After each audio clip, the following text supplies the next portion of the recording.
नमस्कार दोस्तों।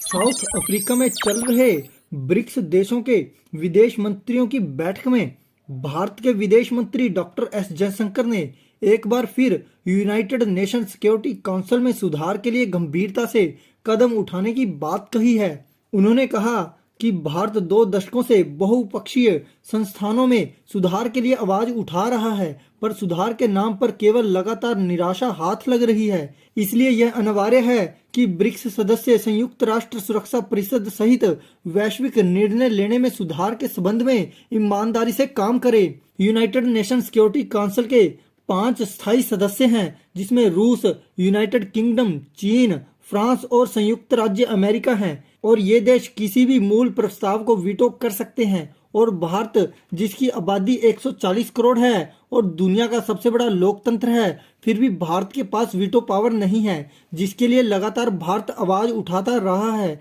हालांकि बहुत से देश भारत को वीटो पावर देने की बात से सहमत है, वहीं चीन भारत को वीटो पावर देने की बात से कन्नी काट जाता है। ब्रिक्स 5 देशों का समूह है, जिसमें ब्राजील, रूस, भारत, चीन, दक्षिण अफ्रीका आते हैं। ब्रिक्स दुनिया के 5 सबसे बड़े विकासशील देशों का समूह है। भारत के विदेश मंत्री डॉक्टर एस जयशंकर ने कहा कि देशों के सामने आने वाली समस्याओं के केंद्र में आर्थिक एकाग्रता थी, जिसने बहुत से देशों को बहुत कम लोगों की दया पर छोड़ दिया था। यह उत्पादन, संसाधनों, सेवाओं और कनेक्टिविटी के संबंध में हो सकता है। उन्होंने कहा, स्वास्थ्य, ऊर्जा और खाद्य सुरक्षा को प्रभावित करने वाले हाल के अनुभवों ने न केवल इस नाजुकता को उजागर किया, बल्कि कि G20 के वर्तमान अध्यक्ष भारत ने इन मुद्दों को समूह के समक्ष रखने के लिए ग्लोबल साउथ एक्सरसाइज की आवाज भी बना। डॉक्टर एस जयशंकर ने कहा, भारत आग्रह करता है कि ब्रिक्स इस पर विशेष ध्यान दे और आर्थिक विकेंद्रीकरण को बढ़ावा दे, जो राजनीतिक लोकतांत्रिकरण के लिए बहुत आवश्यक है। डॉक्टर एस जयशंकर ने इस बात पर जोर दिया कि भारत स्थायी सदस्य के रूप में संयुक्त राष्ट्र की उच्च तालिका में जगह पाने का हकदार है। यूनाइटेड नेशन सिक्योरिटी काउंसिल के 5 स्थायी सदस्य हैं, जिसमें रूस, यूके, चीन, फ्रांस और संयुक्त राज्य अमेरिका हैं। ये देश किसी भी ठोस प्रस्ताव को वीटो कर सकते हैं। इसमें 10 निर्वाचित गैर स्थायी सदस्य भी हैं, जो 2 साल की शर्तों को पूरा करते हैं।